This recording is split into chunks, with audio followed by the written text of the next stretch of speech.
Hello and welcome to In Orbit, Mashless Buttons official podcast, all about Destiny and its community. I am Jarrett, and I'm here with Jorge Begija, who is also GoToNRG on PSN. Indeed. And yes, and we are also here with John Waldriff, who is Waldy77 on PSN. New addition to the show. How you doing, John? Very good. Good evening, gentlemen. Good evening. Yes, and Sage is not here. And the reason Sage is not here is all Bungie's fault. It's always all Bungie's fault. They changed the game. He didn't like it. He hasn't been playing. So he may return. He may return if Bungie, if they prove themselves worthy for his time.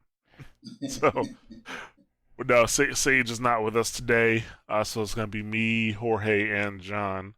And this is In Orbit number 6. And the last In Orbit we had was right after E3, but also right before this big announcement that they were supposed to have, because of that botched E3 interview. Yeah. Botched is a nice word to put. Yes, botched is a very nice word, and we're going to get, into that. But first, what's everybody been doing? What you been doing in Destiny, Jorge? A lot of the same. Just been helping people out.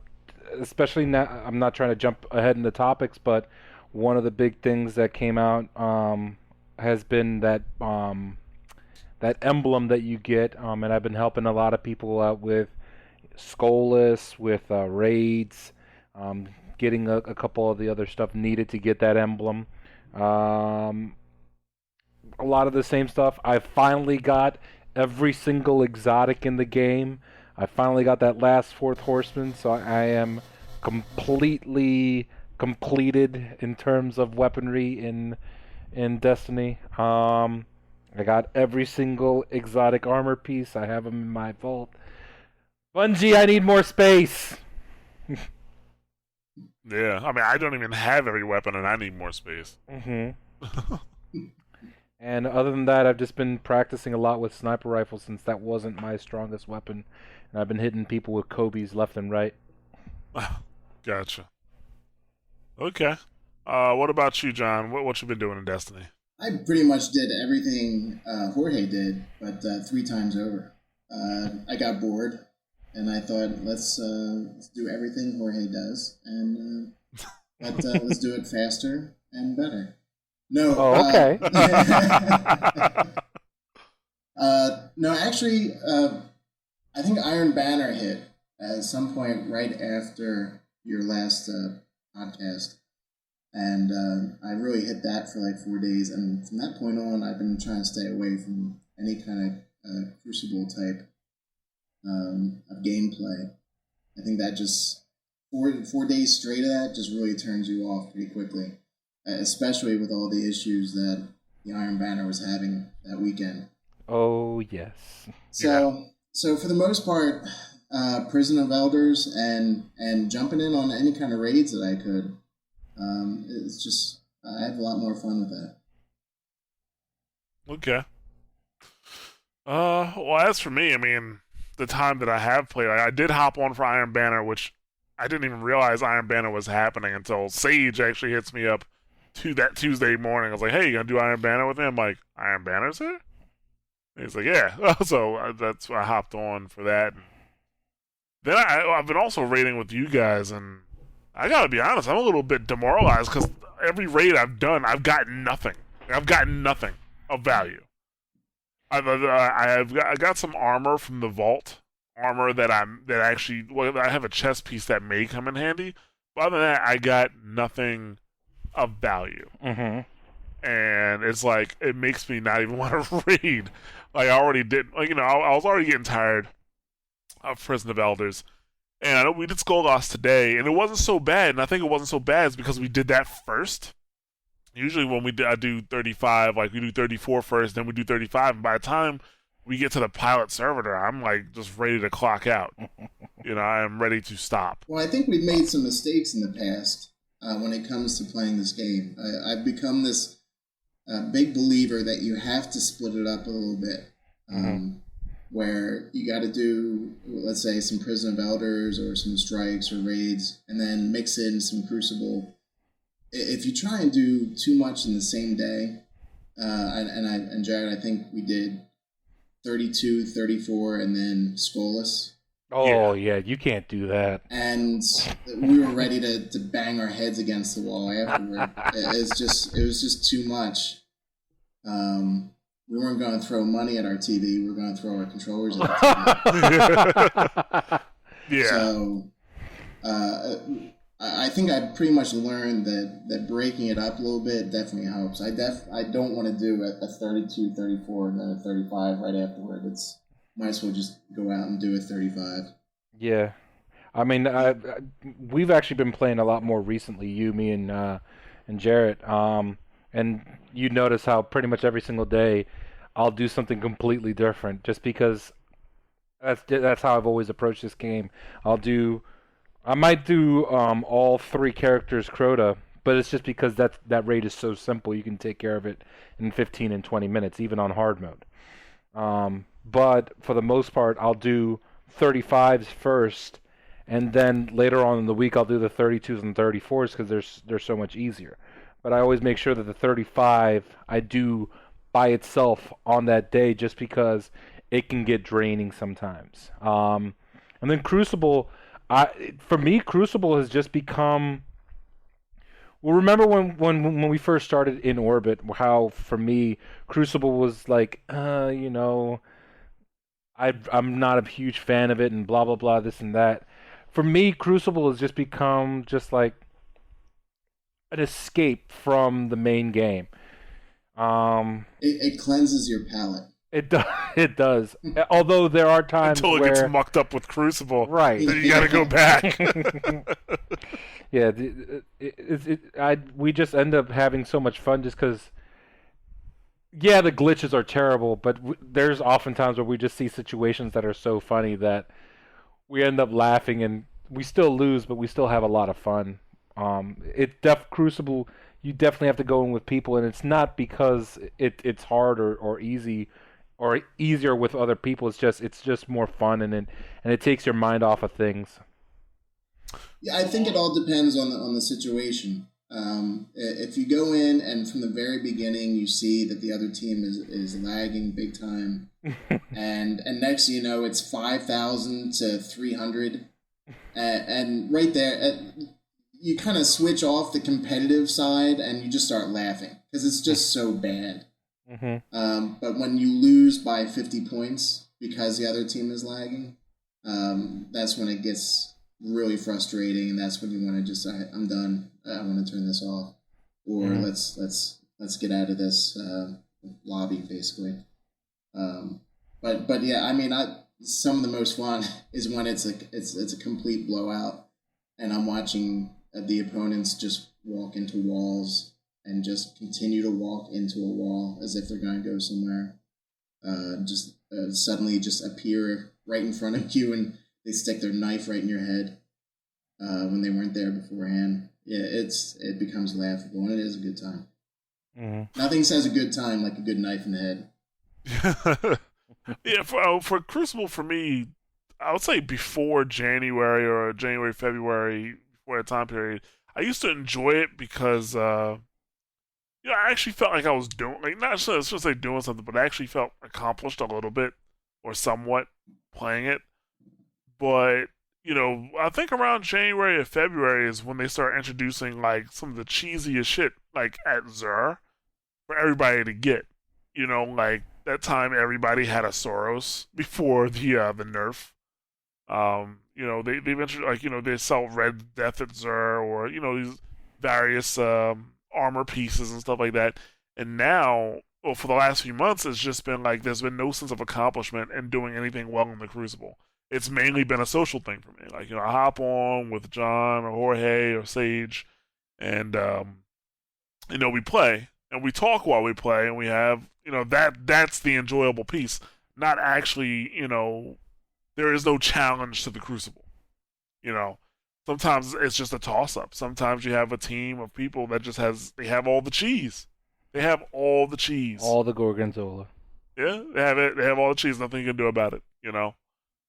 So I don't Well, know. I think Like that's it's that's where Destiny has us though.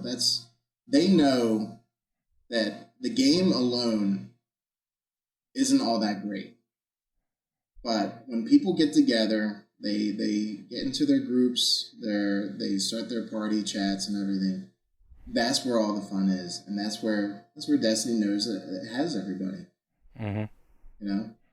That's where the fun is. I have zero interest in doing any of the regular campaign portions without somebody. It's just more fun.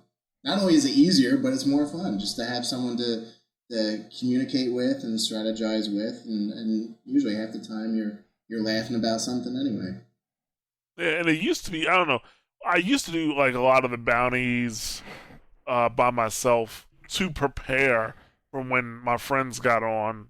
I'd have my weapons up to date. I have my armor up to date. Stuff like that. Now I don't even have motivation to do that, and that's like something that Sage has been touching on the last two in orbits. The fact that you really they've rendered bounties pretty much useless unless you get something old. You Mm-hmm. know, and to be honest with you, I at this point I usually just use Crucible bounties. I'll hop in the Crucible and take the bounties and do those and hand them in, and that's it. Well, it pretty much has become that of updating anything that you pick up from any of the raids and maybe an exotic. My only issue now is just knowing that the time spent trying to pick up some of these legendary items from the raids and then trying to upgrade them aren't going to be helping me, or possibly may not be helping me in the future expansion. Yeah. Um. Yeah. I mean, jumping ahead a little bit, I think it's safe to say House of Wolves was the best and the worst thing that happened to Destiny at the same time. Um. I mean, it's really cool how quick and easy it is to level this stuff up, but it renders a lot of the other stuff useless. Like bounties, the main reason people did bounties was just so that they could level up their gear. And now with how easy it is to level up the gear, especially the armor, you you only have two nodes that you have to really upgrade, and by the time you do even a daily, you pretty much filled up a node. Uh, there's almost no point to doing the bounties, which is why I'm kind of excited by what they're going to be doing with bounties in terms of the Taken King. I don't know if you guys saw the weekly update where they're talking about how bounties and quests are going to be a big thing in terms of Taken King. No, well, go ahead. You can elaborate on it. Okay. Well, the big thing, if you guys notice, the UI is changing. A lot of the stuff you'll still be able to get bounties, obviously, to level up your gear. But from what Luke Smith, Mr. Luke Smith, Oh, had been talking about in this past weekly update, the UI is changing, and they're allowing you to get more bounties. And the reason that's happening is the game has changed from just the way it is right now. You have your story missions, you have your dailies, you have your weeklies, your nightfalls, and then you have your crucible. It's now become the game. From what I see, is it's going to become more of quest lines. You have a quest to do, and I think that that's what that they were trying to do in terms of this emblem. Get people used to you have a quest to do. Uh, Before I continue with what I was going to say with the weekly update, the quest line that Bungie introduced on Bungie Day was complete several things and you get an emblem. And to a lot of people, that emblem was like, really? This is it? The quest line includes, what is it, 100 Crucible wins, I think. Beat Skolas on 35, the Prison of Elders. Beat Crota hard. There's treasure chests. I remember that. The gold treasure chests. There's a couple other things, but basically you want to complete this stuff to get the emblem. And while, yeah, an emblem isn't that cool, it's all in preparation for, from at least from when I'm reading this weekly update, it's all in preparation for how Destiny's going to approach things going forward. There's, for example, there'll be a quest in Taken King that you have to construct something. To do that, you have to go to this place, then you have to go to this place, then you have to go to this place, put that stuff together, and all of a sudden you get an exotic weapon. That's how it seems like that's how they're going to be approaching exotic bounty chains, um, and other weapons as well. So it's going to be much more similar to Bad Juju and Thorn, which is actually how I prefer it. I think the exotics should be tough to get. I don't think you should just be able to go buy an exotic. I don't agree. I don't think these are special weapons or special pieces of armor. It shouldn't be easy to get. And if there's one thing that Destiny has done with House of Wolves is they've made things easy to do. Everything from getting armor and weapons to upgrading all your stuff to level 34. I mean, we were talking about it earlier, how easy it is to get to level 34 and how little that means right now. Back in Vanilla Destiny, and for people who don't know what, I'm sure a lot of people already know what I mean when I say Vanilla Destiny, but just in case, Vanilla Destiny is everything before the Dark Below. You had the main story missions, you had the Vault of Glass, and you had your regular Crucible. Back in original Vanilla Destiny, if you saw somebody who was level 30 out in the wild, I remember the first time I saw one, I was like, send friend requests, I need you, I need you, I need you. Just because I knew that person most likely got all the armor pieces from Vault of Glass, was probably a high-level character, probably knew what they were doing. Right now, I go to the tower, I see 34s all over the place, and I guarantee you half of those 34s either haven't beaten Skolas, don't know how to beat Skolas, or when they try to beat Skolas, they go and approach it in a completely different way. That's the difference I see from original Vanilla Destiny to how it is right now. There's very little sense of accomplishment in the game. Whereas back in the day, being level 30 meant you did something that very few people have done. That's one of the cool things I did enjoy about the light system. The very first time I was able to say I was level 30, I felt accomplished. I felt like I did something that I was like, yes. Now, when we were talking about the House of Wolves, I had all three of my characters at level 34 by the end of that Friday, maybe Saturday of that week. I think Jarrett and I both had ours. I think Jarrett and I had two or three characters up to 34 within the first week and a half, and I think we just waited a little bit on the hunter so that we could start using the etheric light on weapons, trying to upgrade them. Yeah, that's how easy it was. Yeah. It was almost way too easy, and I understand that Bungie wanted to remove some of the grind. Certainly, there are things that should have been removed in terms of grind. I mean, some of the drop rates for certain items are absolutely stupid. But for example, when we were talking about the approaches that they took with the Dark Below that were good. I'm sorry, not Dark Below. The House of Wolves that were good. For example, all the vendor gear was maxed out at level 32. That's a good thing. In the Dark Below, the problem was the vendor gear was maxed out at level 31, which made all your vault gear completely useless. Instead of it being maxed out at light level 30, and then let's say you go ahead and do the Eris Morn quest line, you get a couple extra pieces of gear to get you to level 31, so that you can go ahead and do the raid. Like there should have been more options to get the gear, a quest line or something like that. And I hope that that's how they approach this upcoming, as they say, game of the Taken King, so that it feels more of an accomplishment again. I mean, I can say that a lot of people were so happy with the House of Wolves that first week, and then bam, after that first week, I saw a lot of people leave, and they haven't come back. Well, the thing about the House of Wolves was that it was definitely.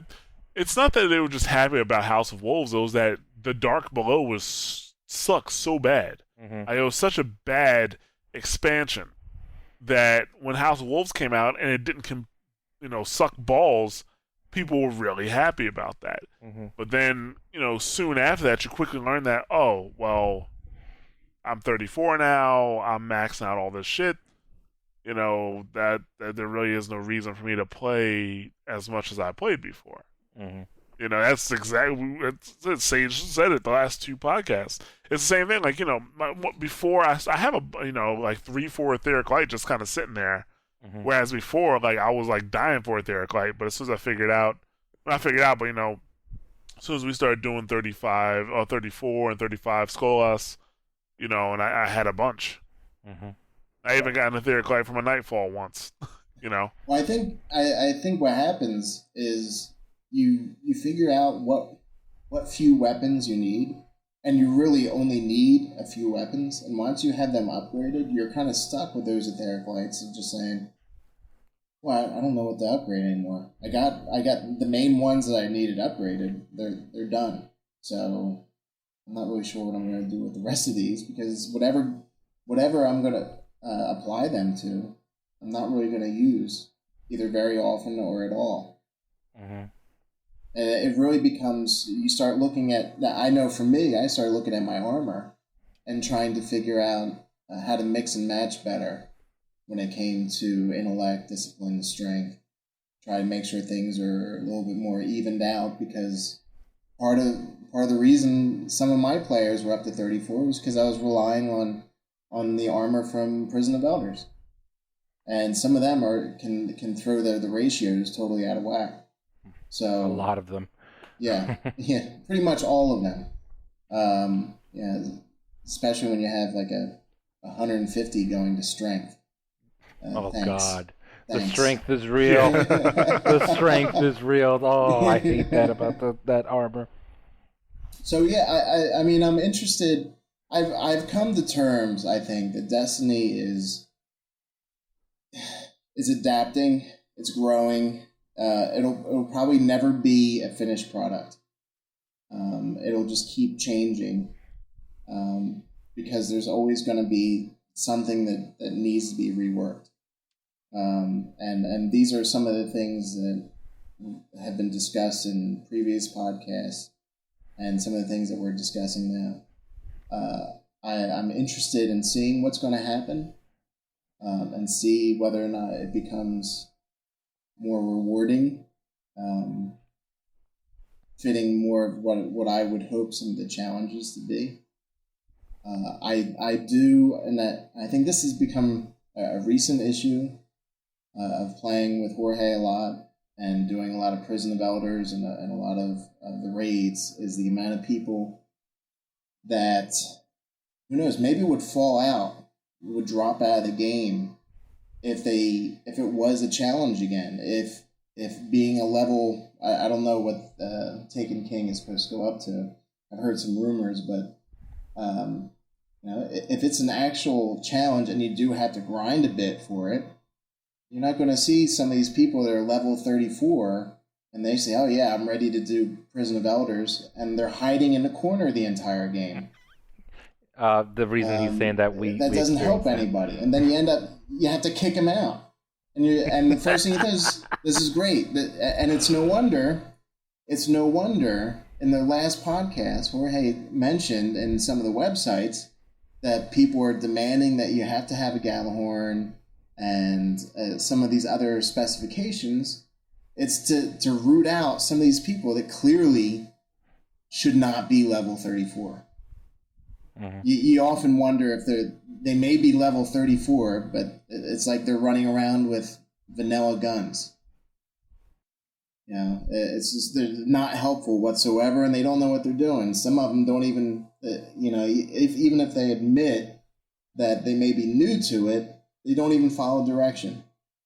Yeah, they really don't. We experienced that, unfortunately, where some guy just completely stayed in the little area underneath the I don't want to say the balcony, but let's say when you're walking in to the Fallen Room on the right side, all the way on the right side, that little balcony, there was a guy our teammate was just underneath the balcony in that little room where the enemies come out of, and he was just sitting there doing nothing, and I was like, hello, hello, hello. I had to boot him out. So I think he was in your mind. You're sitting there thinking, I think this person's terrified. right. I don't think this is a video game, and he's scared to death.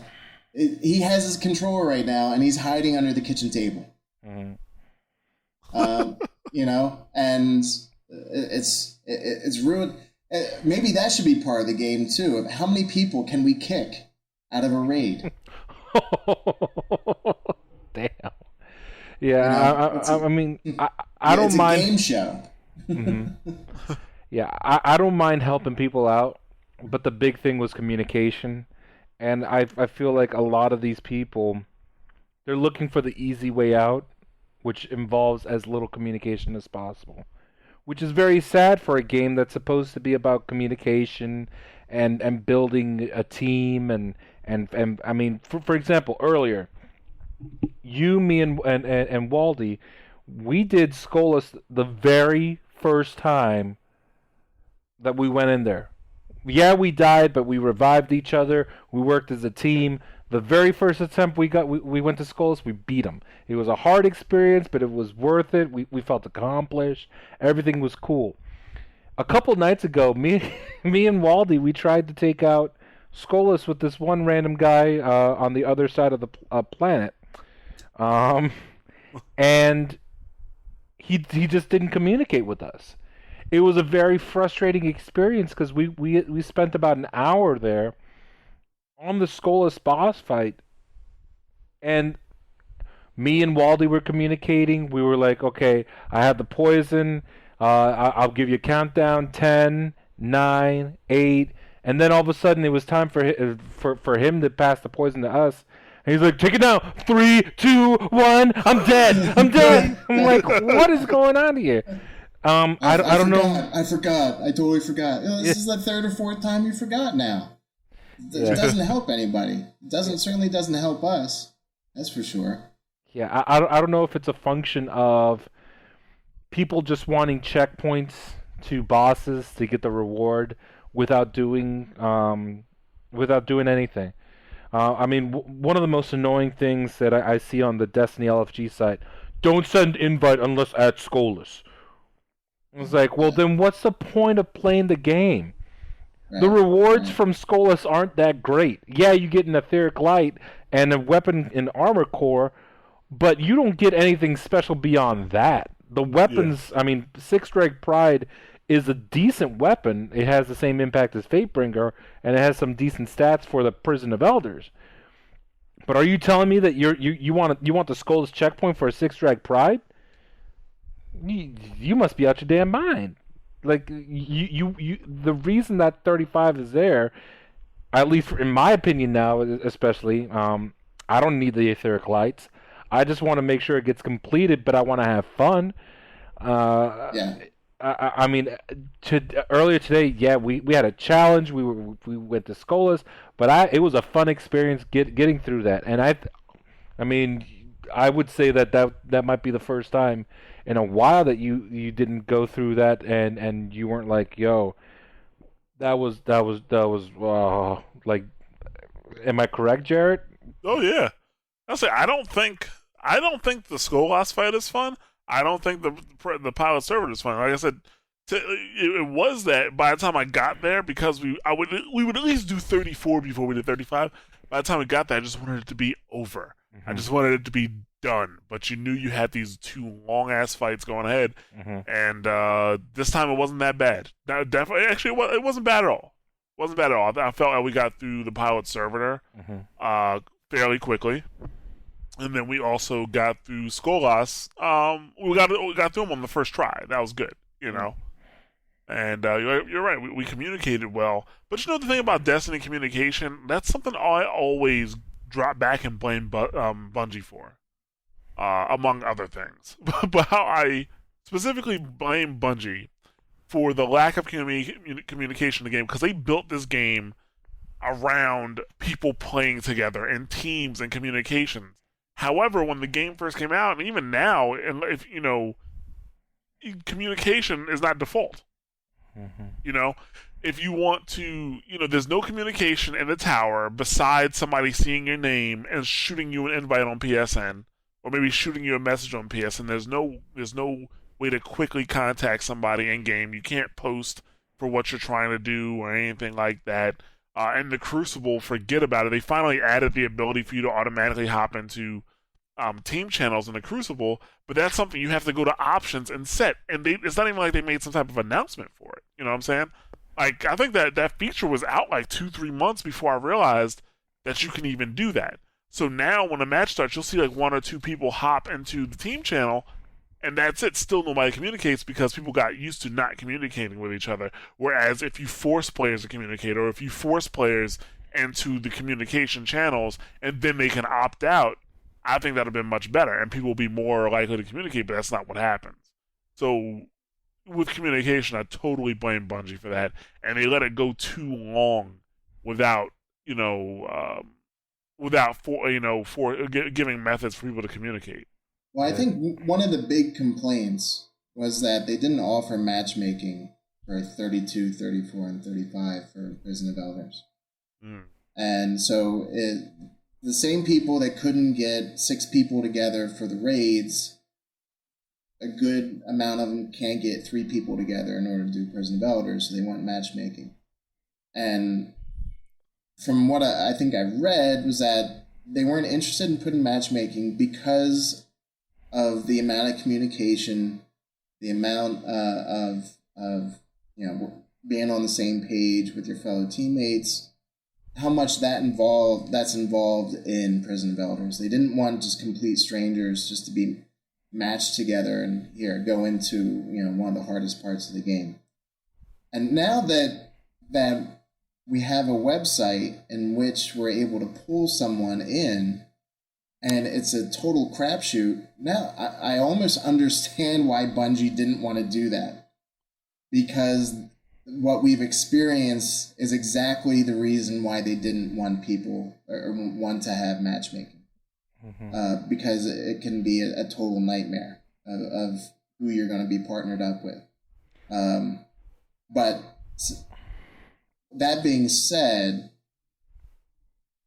I do think it would be a good idea that one of the many areas of the tower or the reef be used as a message board for people looking to either join a clan or looking to do any kind of raid, strike, and Prison of Elders, even trials, if they want to put it out there.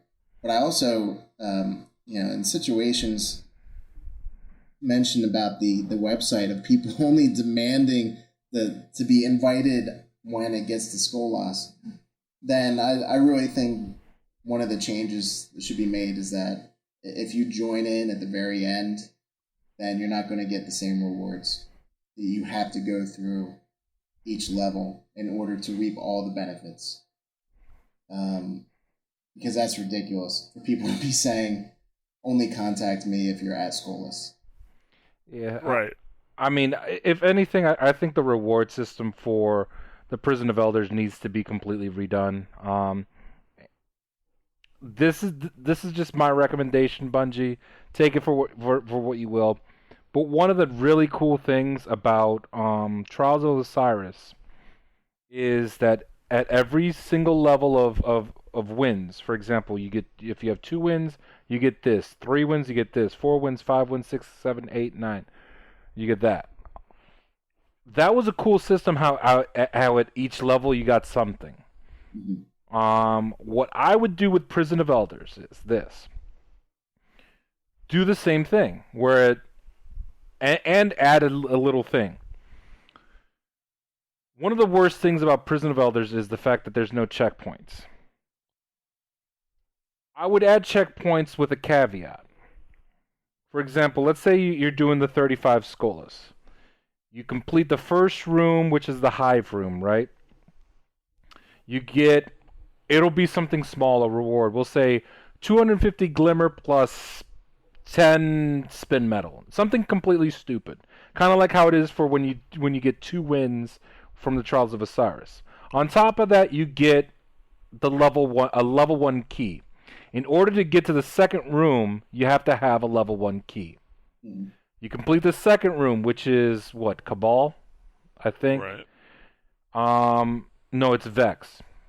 You get 500 glimmer plus, we'll say, 2 engrams and a level 2 key, and you need that to get to the next area. You cannot go into a certain room unless you have a certain type of key. And then again, level 3, you have the next another type of reward, something a little bit more substantial, until you get to the Skolas fight, at which point you have a certain key. That way, the only way you can do the Skolas fight is if you have that key, so that completely removes people on LFG saying must have Skolas checkpoint. And on top of that, they're going to want to do level 1 to all the way to the end, because they're going to get a reward. And make it so that, I don't know, let's say at the pilot servitor, when you beat it, you have a chance to get an exotic, like the Gorgon chest. You know, don't make it like a guaranteed drop, like make it 5%, a guaranteed, a 5% chance of getting an exotic, but make it so that they're going to want to do that so that they have a chance to get an exotic. And it gives you more incentive to do the other levels of Prison of Elders. I just think everything regarding Prison of Elders, it's a cool concept, poor execution. Absolutely piss poor execution. There's really no desire to want to do that. On top of that, the rewards. I mean, we remember earlier when we opened the big chest, I got what? Hygiea Noblesse, that Scott rifle, which I hate. I got the ship for the 1700th time, and I forget what else. It was something stupid as well. But I got nothing of desire. There was nothing in there for me that I could use. I did get the Aegis of the Kell, which is a cool the version I got, a cool solar pulse rifle. But I mean, we've already talked about that, how the perks on the guns are absolutely terrible. It's not like, for example, in what is it, Dark Below, when you get the Oversoul Edict, you know that it's gonna shoot through the hive wall of darkness, and you have full auto. You have random perks that might have nothing to do with the enemies that you face, may have something to do with the enemies face. It's a complete crapshoot. So you're saying that a rocket launcher that specializes in destroying shanks isn't useful? Yes. Yeah. Yeah. At no point yet has anyone on my fire team said, "Look, there's some shanks. Grab your rocket launcher." Yeah. Oh, you will soon. There's a giant shank coming in the what is it? The Taken King. Confirmed sighting. There's pictures and everything. Video. I saw that giant shank.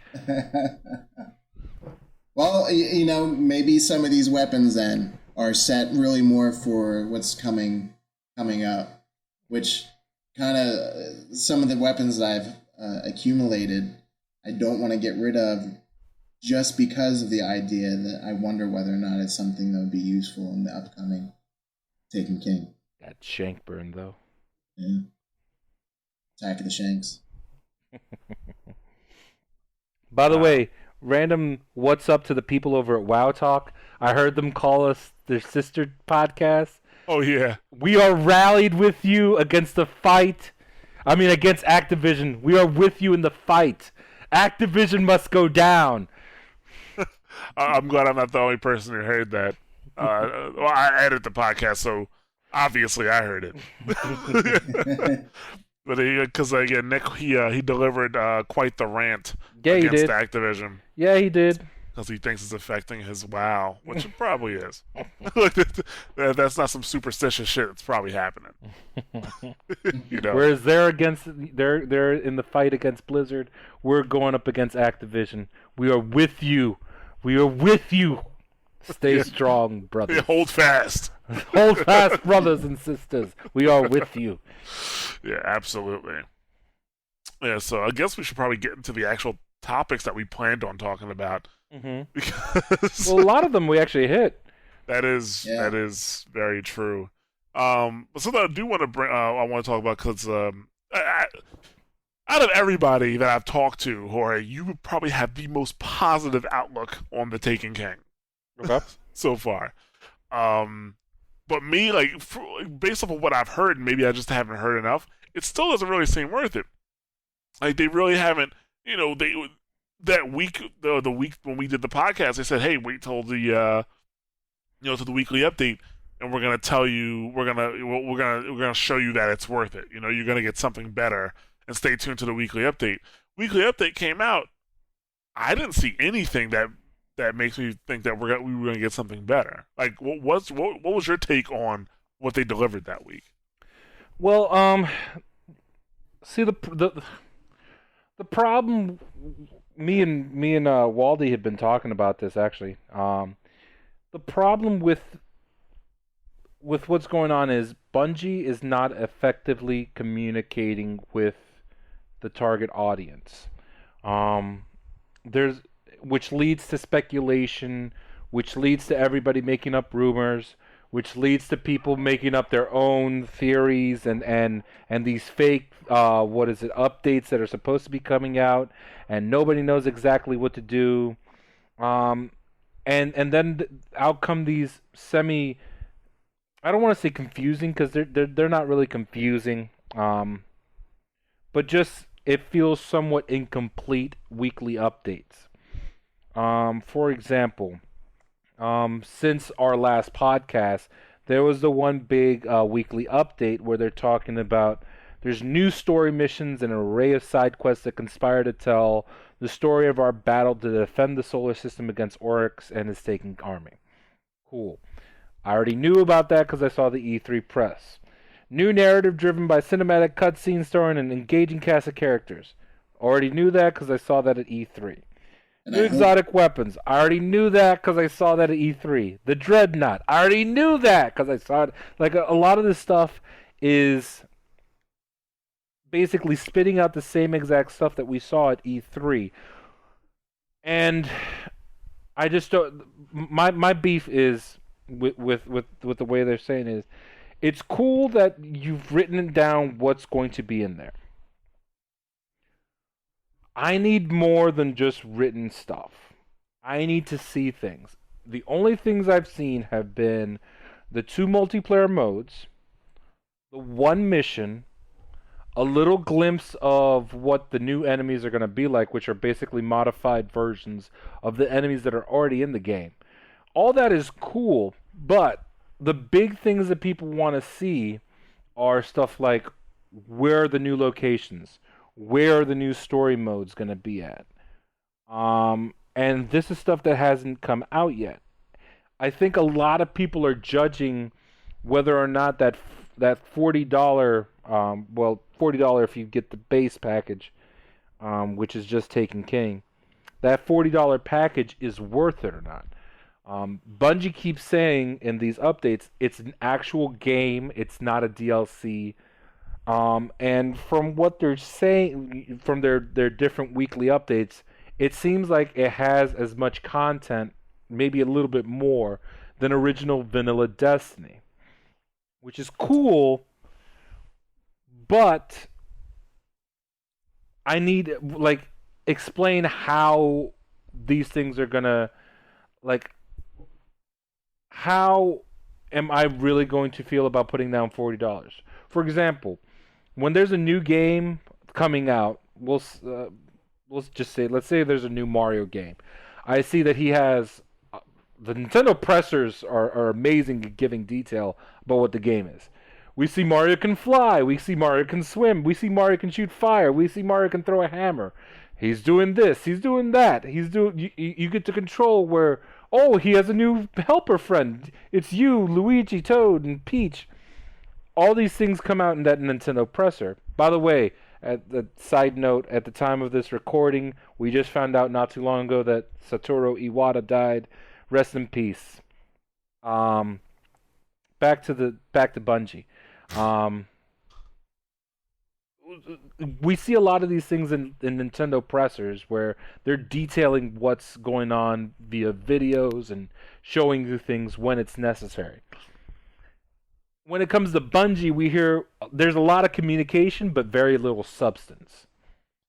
Oh, we got a lot of things coming down the pike. You guys are gonna be excited. You guys are gonna go and you're gonna wear Oryx's ass as a hat.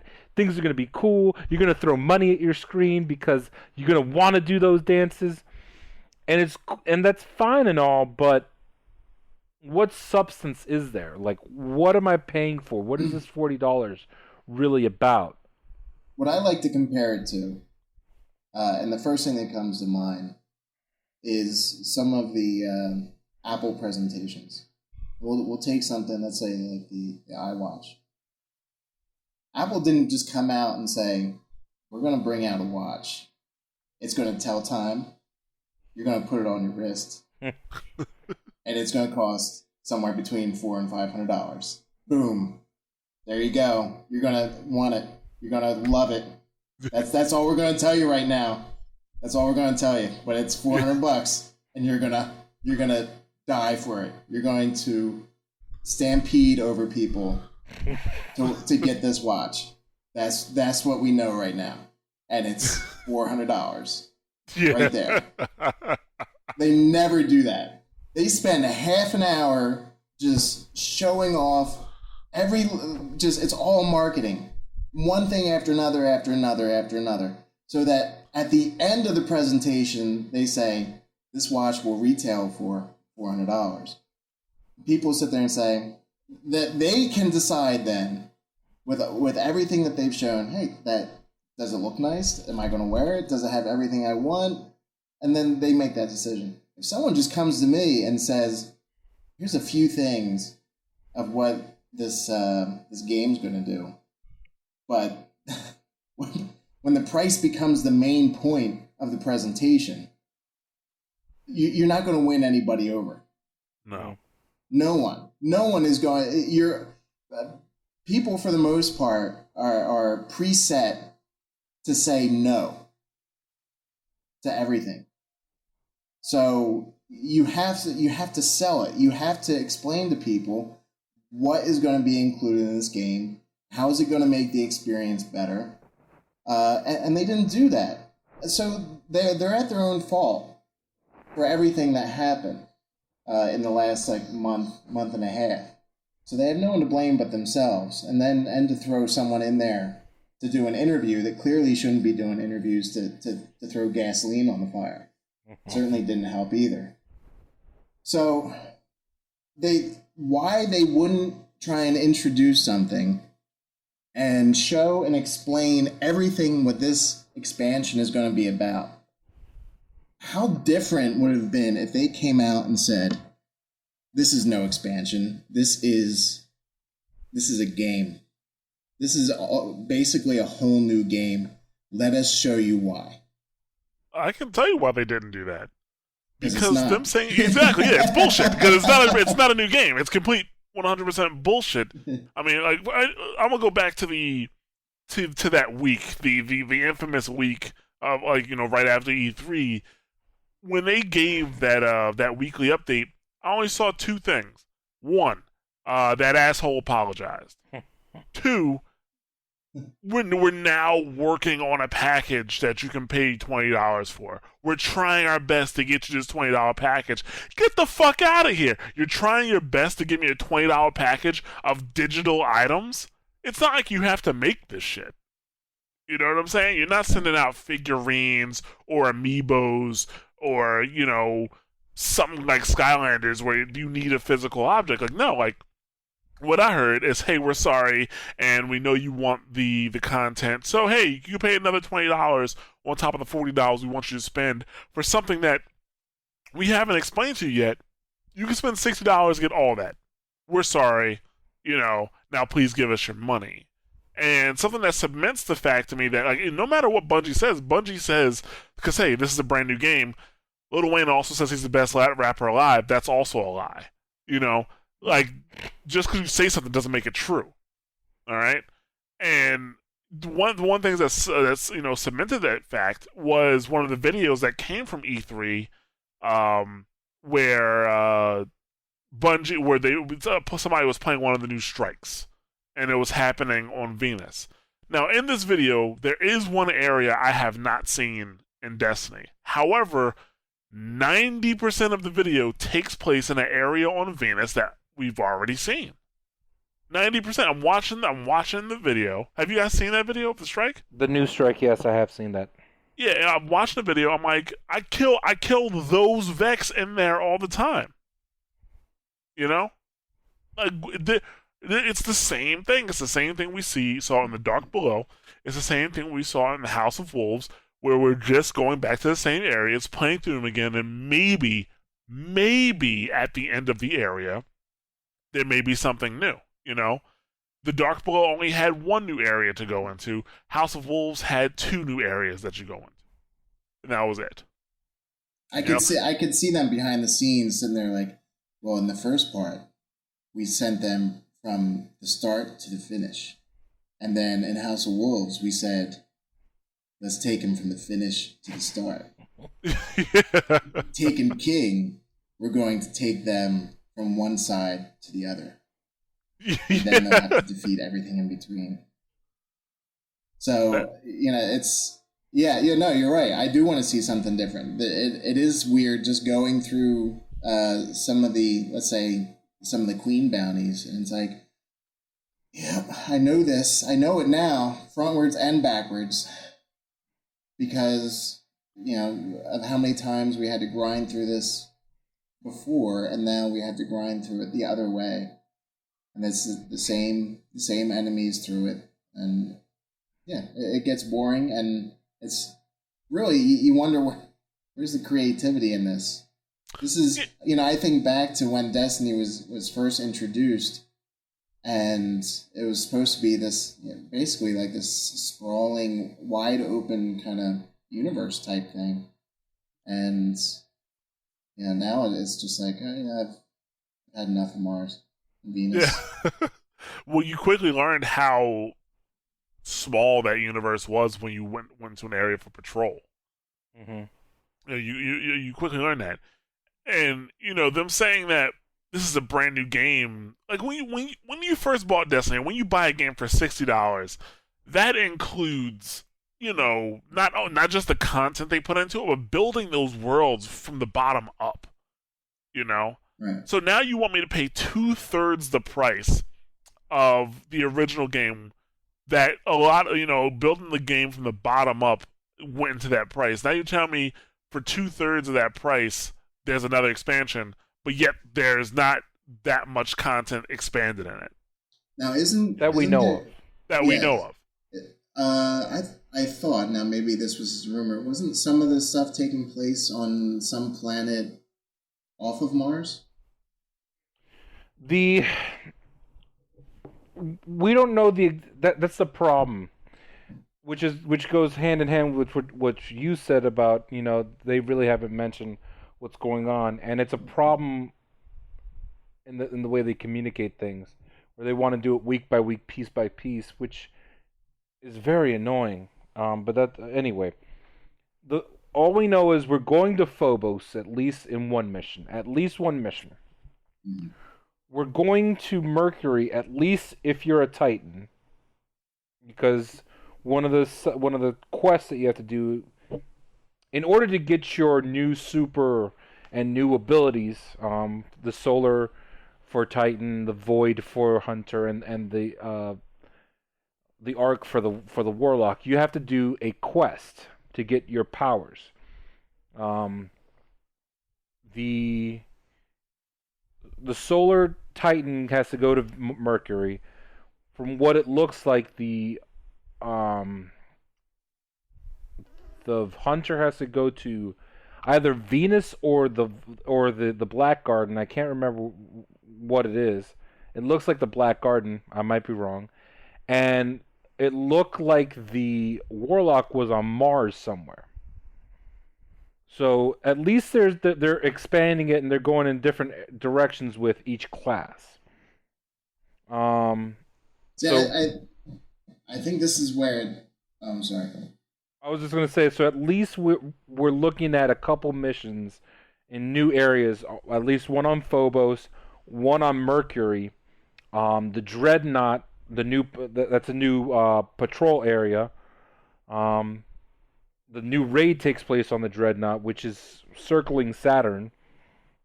And I don't know if they mentioned any other areas.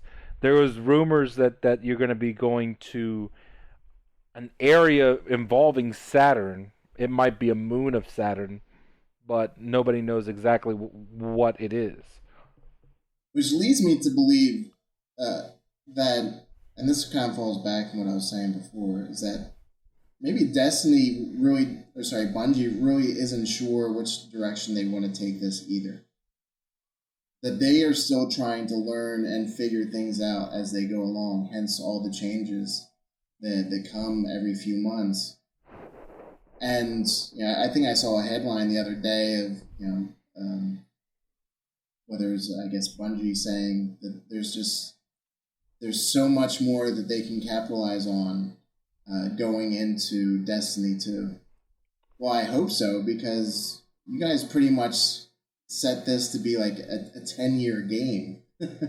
So I really hope you didn't just decide, hey, let's just make a game that should last for a decade, but let's just have enough storyline for one game, and let's plan it just like game by game and see how things go. Because that's what it's starting to feel like. Honestly, I don't see any way the Destiny experience changes super significantly until they remove the 360 and the PS3 support. Until they do that, they're always going to be hampered by the limitations of those systems. Okay. They have to offer a comparable experience on those systems, which is why I was praying that they wouldn't make Taken King available on those systems, but they did. Yeah, I mean, they can expand the world primarily for the Xbox One and the PS4, and then just have PS3 and Xbox users suffer for it. It wouldn't be it wouldn't be the first game that did that. One game that I think that I've played, where I've played it on both consoles, that I saw one of the biggest differences would be Need for Speed Most Wanted, the one that came out like 2005, 2006. So that game, I originally had it for the Xbox. Mm-hmm. About a week or two after I got it, I actually ended up getting an Xbox 360 because I found one just sitting there at like a Sears. So I was like, fuck it, I'm gonna buy it. I buy it. I trade in the all those games that I have on my Xbox, and I get comparable ones for my 360. And there was a huge difference. Not just graphically speaking, not just frame rate wise, but just in performance of the actual the AI. Much more competitive races. The chase AI or the cop AI was much more aggressive and a lot smarter. And I mean, it's to be expected. You know what I'm saying? Not to mention the people who play the game on the PS3 or the Xbox 360. It's not like they're gonna notice the difference. You know what I'm saying? Plus, I wonder how many people do they actually have playing the games on those consoles? Because let's be realistic, most people still playing their PS3 or their Xbox 360 don't game that often. Mm-hmm.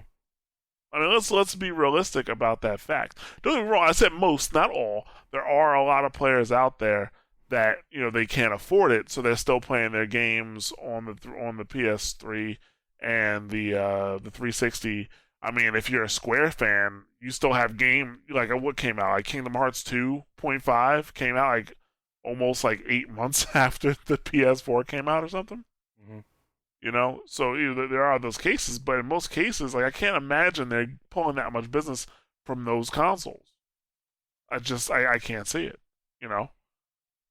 So they can, if they really want to, focus on the major consoles. Actually, they released one of that update they released for the storage space that didn't apply to the PS3. Or no, sorry, it did apply to the PS3, but they lost another feature, and I can't remember what it is. Do you remember what feature that was? I cannot remember what that feature was they lost. I have to look it up later. I have no idea.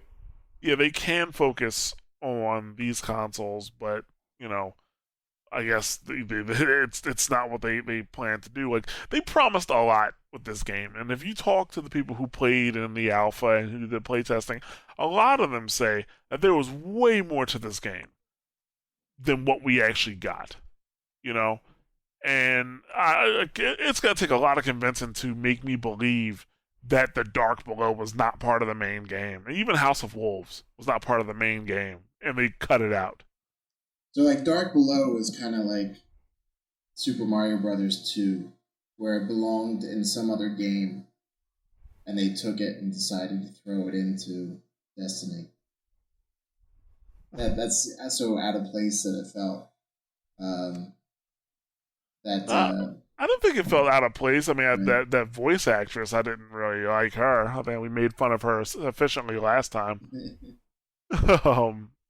But I mean, I didn't feel it was out of place. I mean, it makes sense, to a degree. I think. I mean, to be honest with you, like out of the whole light darkness thing, I think it feels at least to me, it feels like that applies most to the Hive. When the Hive feel like forces of darkness, and even the same thing, like, to a degree, the Vex, feel like that. To me, like the Fallen kind of just feel like pirates, and the Cabal just feel like conquerors. Like it doesn't feel like to me like those two races should have a bid in the light versus darkness fight. And based off of like some of the Grimoire cards and things I've been hearing, the fight against light and the fight between light and darkness maybe not be as cut and dry as Destiny may want you to think it is right now. Right. One day I fully expect to kill the speaker.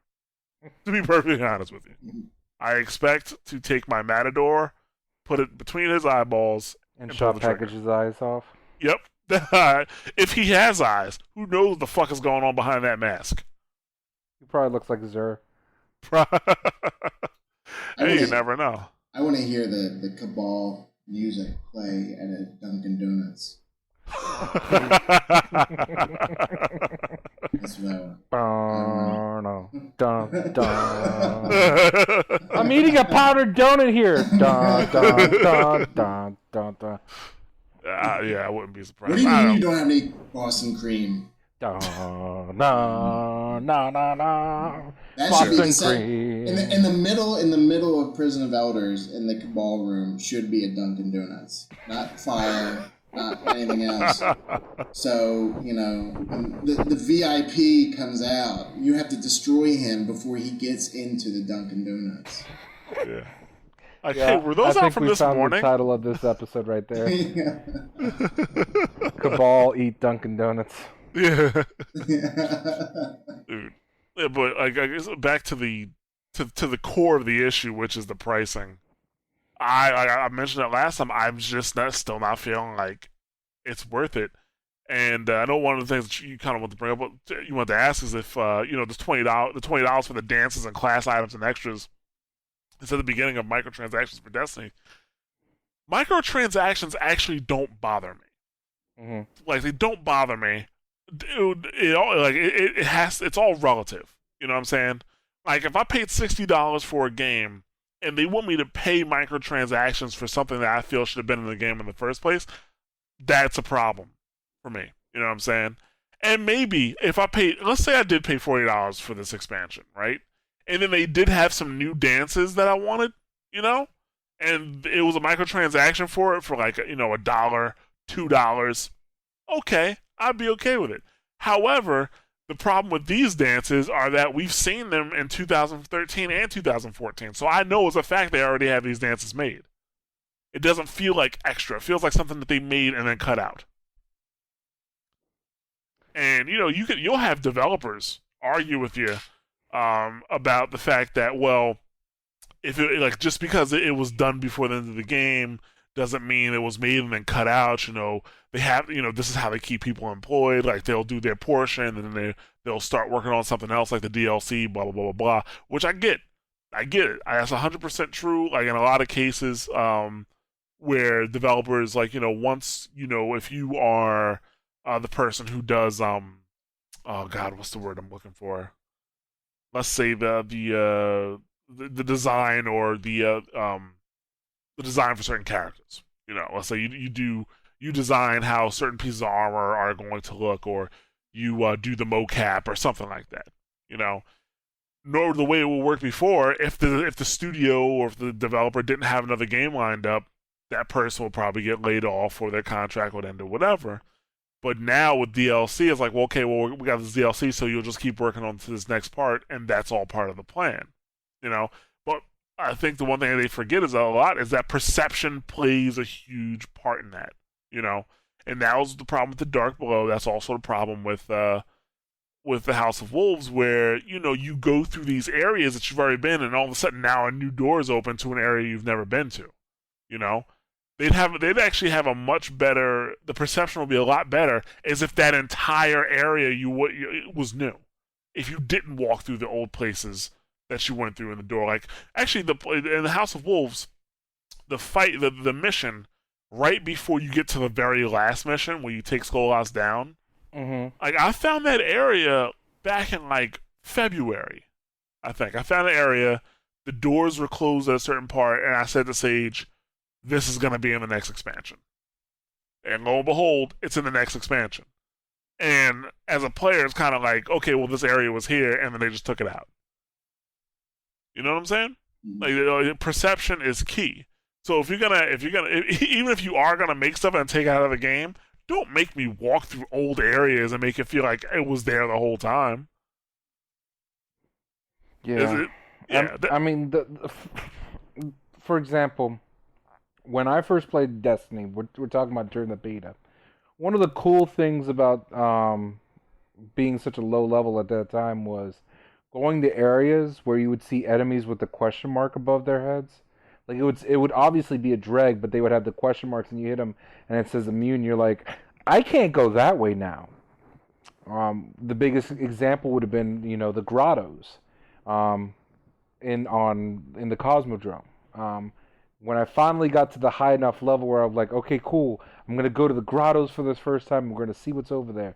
And you get there, and there's nothing much to really do there. You're like, okay, why have an entire open area over here where it looks like there's an ogre guarding an area, but there's nothing really to guard. And then when you finally get there for an actual story mission, the very first time was the very first mission for the Dark Below, where you fight... I forget what his name, but it's you couldn't jump. Yeah, you couldn't. You didn't have any of your abilities. And I was like, okay, that's it. That's the only thing that they did here. And then finally, you do go back in the grottos for one of the missions in the Dark Below, where you're actually going into. I'm pretty sure this is the mission that you're talking about, where you go to King's Watch. Yes. And you go through the grottos. You have to kill a servitor in there.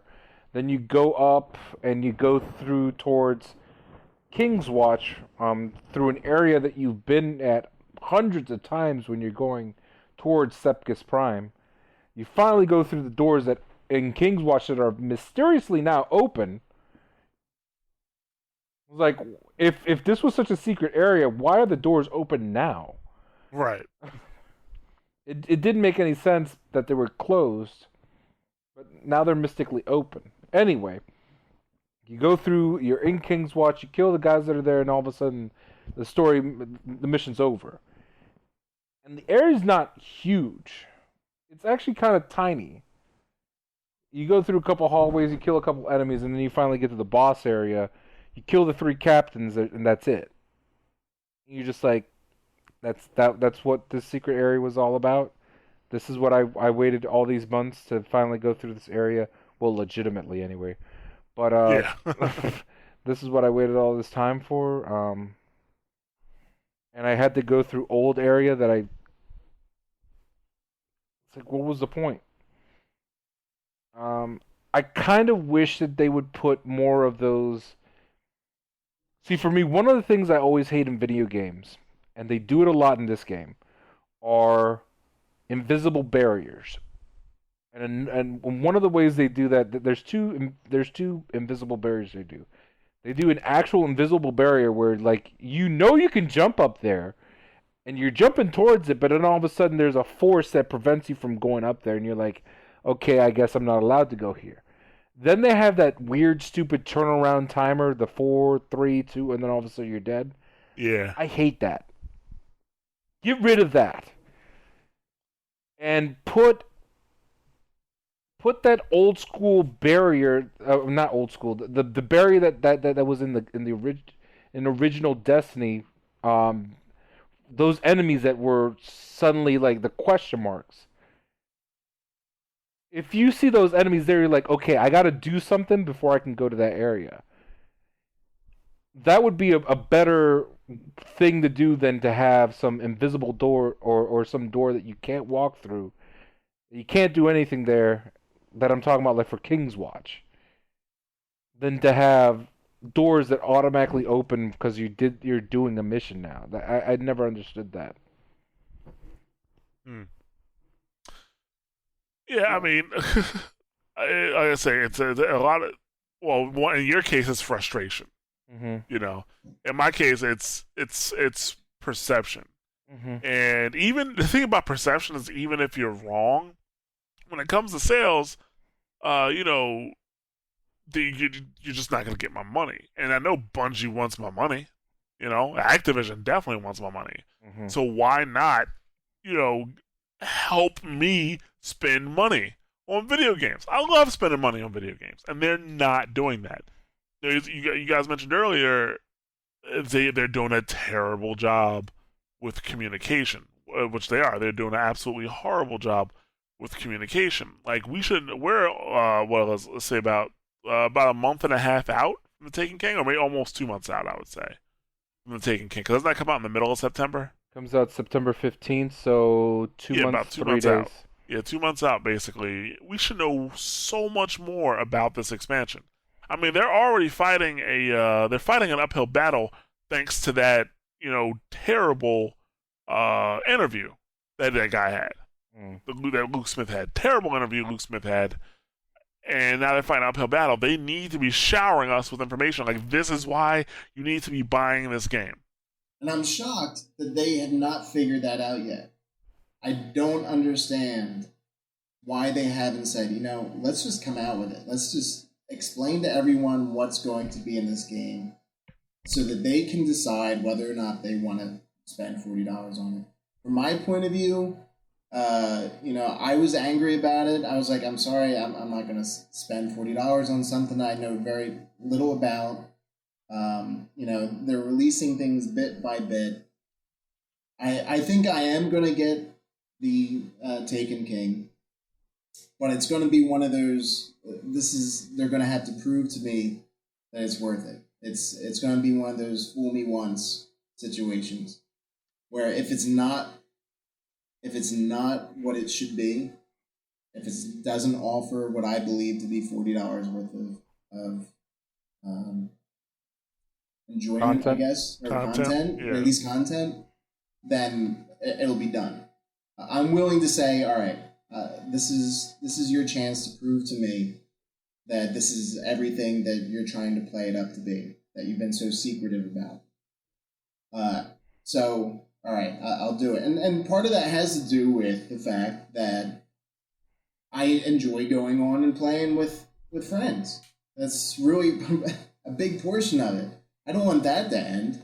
And that's the hard part for me. But go ahead. Yeah, exactly. And there's the part of me is like, well, if I'm playing, I want Jared to play too. You know, Yeah.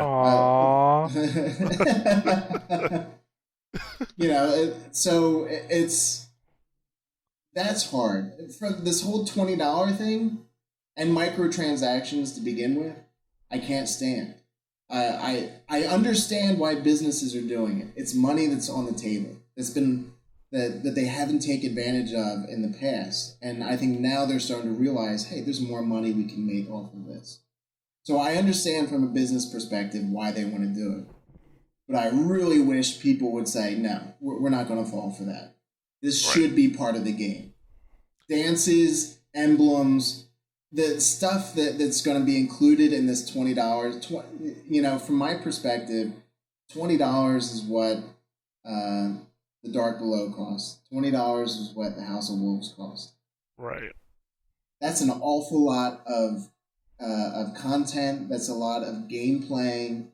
Like it or not, it's there, and that changes the experience of the game. A dance is not going to change anything.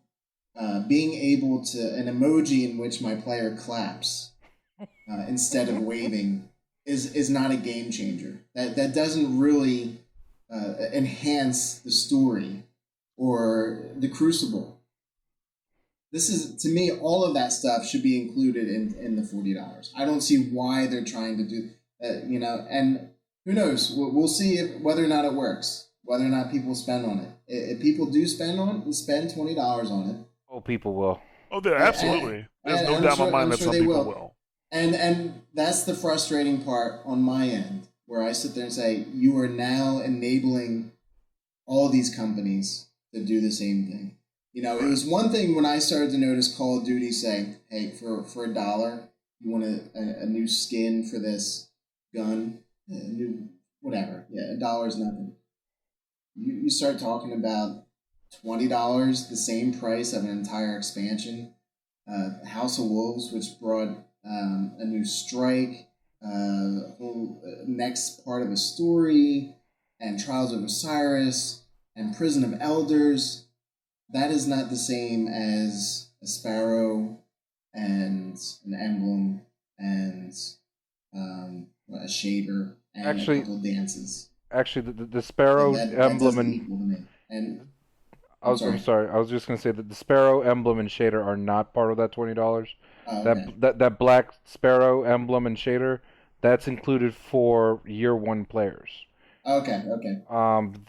What does come in that $20 is the dances, like you mentioned. I have to pull it up, but it's minor cosmetic stuff. It's nothing that's integral to the actual game. Right. So that I'm playing a little bit of devil's advocate. It's nothing integral to the game. One of them is an exotic class item. It's just what is it? Cosmetic.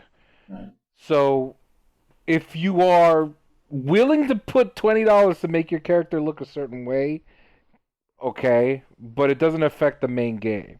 Right. And for $20, I think it should have an effect on the game. Oh, I understand that thought process, but you're going into a slippery slope where it'll be a have and have nots if you do that. Because let's say, okay, you put down the $40 for the game, you got the game, you're expecting to be able to do everything. Oh, he paid $20 to have something that looks different but doesn't change the game. I'm okay with that. I'm not going to spend the $20 and blah, blah, blah.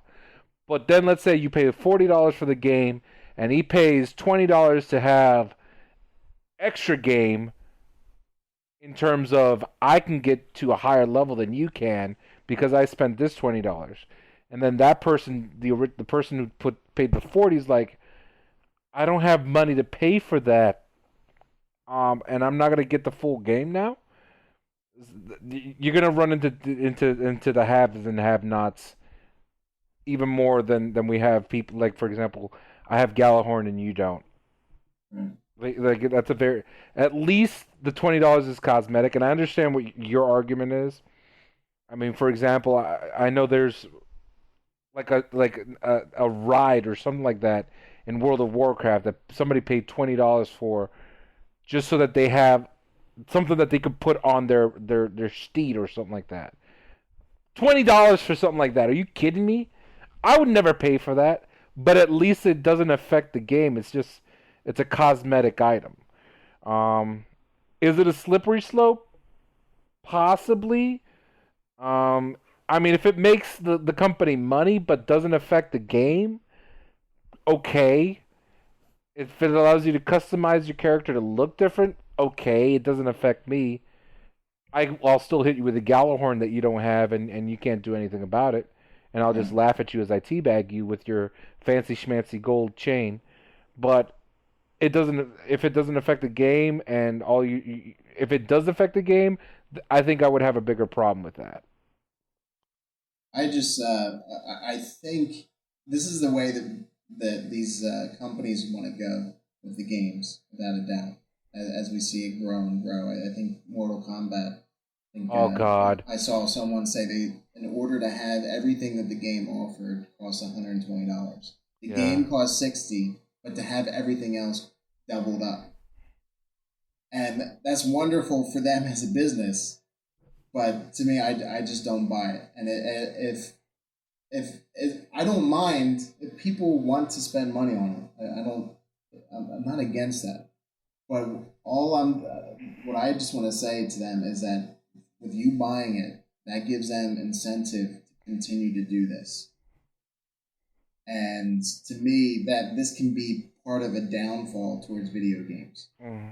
It kind of Mortal Kombat was extremely bad because you had what was it? It's $60 for the game. Then there's a collector's version which was $90, which let you play as Goro and you get the DLCs. And then in the game it was an additional $20 to unlock everything in the crypt.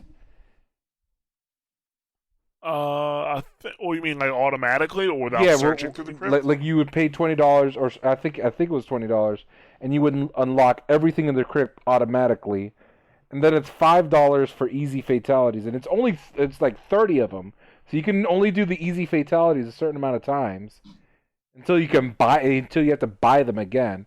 You can still do all optional. I know. I agree that it's optional.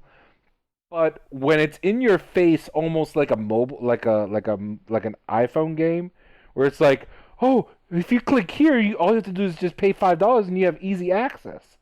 It's like, I hope it doesn't go that way, the way Wally's talking about. If it's cosmetic, as they're doing it now, I don't have as much of a problem, and I don't really have that much of a problem. I understand where Wally's coming from. We come from an era where if you buy it used to be a $50 game. Back in my day, Sonny, was $50 and we enjoyed it. And there were no updates. Yeah. When we bought that game, it was that game. There's no updates. It's version 1, that's it. Unless there was... Anyway, beside the point. So you would stick with that version of the game. That'd be the version of the game you would have.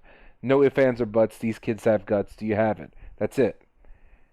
Now with the way the games are, like there's going to be updates and updates to updates and updates to that update, and the game changes and they'll add new stuff and they charge you for stuff.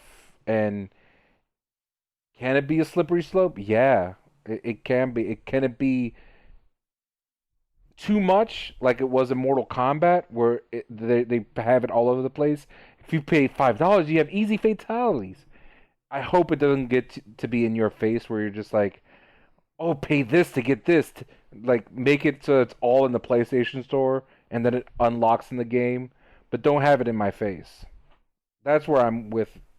That's where I'm at in terms of that. In terms of like the cosmetic items, have it in the PlayStation Store, but don't put it in my face, like they did in Mortal Kombat. Yeah. See. Like everything else in Mortal Kombat, it didn't feel like you had to buy it to actually progress. You know what I'm saying? There are some like microtransaction in games that like if you honestly want to progress realistically, you have to pay like a cost, like those mobile games where you have to this update can take 20 hours or it could take 1 hour. Up to you. You know, like if you want to pay the $5, I want you to pay. Um, but you know that obviously no, nobody wants to see that. I definitely don't want to see that. Most games do free to play wrong or microtransactions wrong. There are very few games that do them right, and when they do them right, they're actually pretty enjoyable. Like DCU Online or DC Universe Online.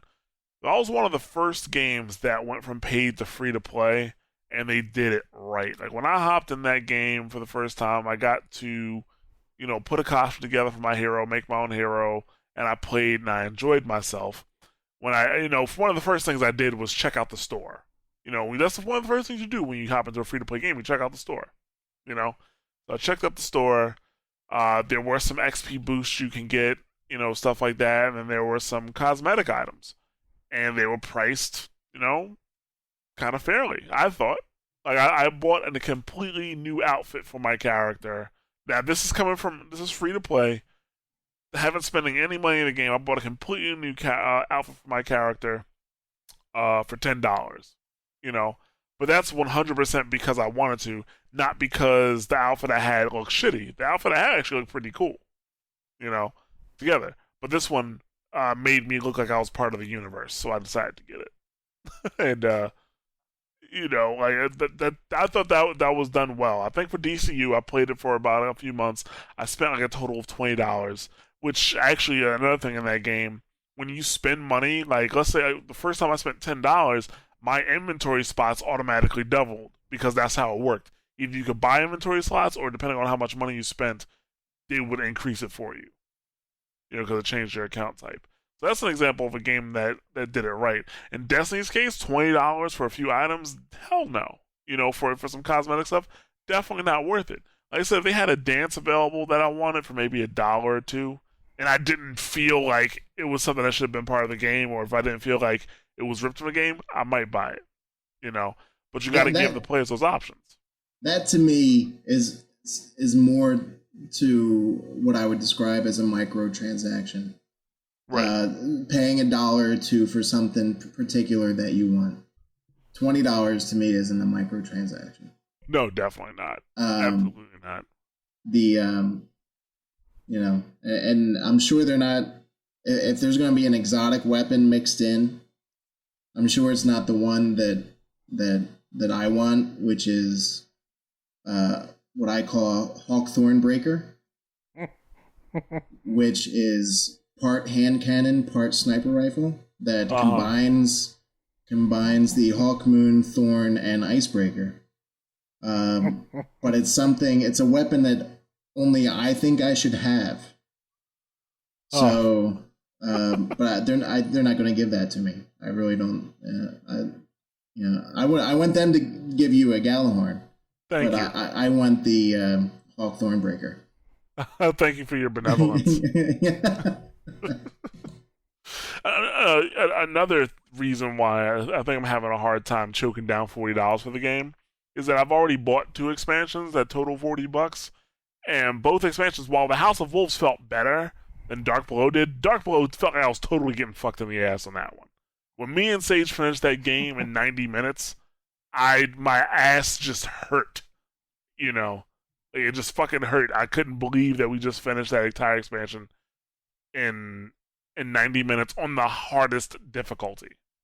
Mm-hmm. And the House of Wolves felt better because, instead of having 3 missions, it was like 6 or maybe 7, I can't remember. But it was like 6 missions or something like that. And the voice acting wasn't terrible. So I felt a little better. Not to mention we still had Prison of Elders and stuff like that. But even that one, that expansion caused Sage to stop playing the game. So how well did that work out? So you have these 2 expansions where, they ultimately, I'm not going to complain over the House of Wolves for $20. I was like, okay, it felt fair. Dark Below definitely didn't feel fair. So, we got this $40 game, this $40 expansion that, they want to come out more than likely, that they want you to buy. More than likely, I'm feeling that it's not going to really fulfill me in the ways that I want it to fulfill me. Not to mention, there's just things that Bungie, there are glaring issues that Bungie needs to take care of, and they haven't. Like the lag issue. The Crucible lag issue has been a problem for over 6 months. And it's gotten worse. It's gotten worse. It's creeping into the game. It's creeping into Prison of Elders. It's in the campaign. It's everywhere now. Yeah, I think the last time I played with Jeff, me, you, and Jeff did Prison of Elders. There was lag against the AI. You know, there was lag against the AI we were playing. Like they're warping around, hits aren't registering. You know, and the Crucible lag is just it's ridiculous. Like, I mean, how long has lag switching been a factor? And it feels like Bungie isn't doing anything about these players. Part of it, I don't think the lag switch is as much of a problem. It's the actual lag. Just pure, unadulterated lag. Unintentional, maybe, but just lag on an epic scale. It's gotten to the point where it's no longer laughable, and it makes the game not fun. And when you have the game not be fun, that's when people start leaving, unfortunately. This past Iron Banner was by far the worst I have ever experienced in playing Destiny. It was just, the Iron Banner before wasn't terrible in terms of lag. I don't think I experienced any, really. But this past Iron Banner, I mean, me and Waldy, we were just like, okay, we're at level 5. Let's never do that again. Like, the second we got to level 5, we were like, we're done. I'm out. I'll do regular Crucible, but I'm not doing the Iron Slog. This is terrible. I didn't even make it to level 5 this time. Oh, I got all 3 of my characters level 5, but let me tell you, it wasn't fun at all. I didn't even make it that far this time. You can blame Batman for that, though. I'm Batman. Gotham needed me. No, I need you, because I'm Batman. Yeah.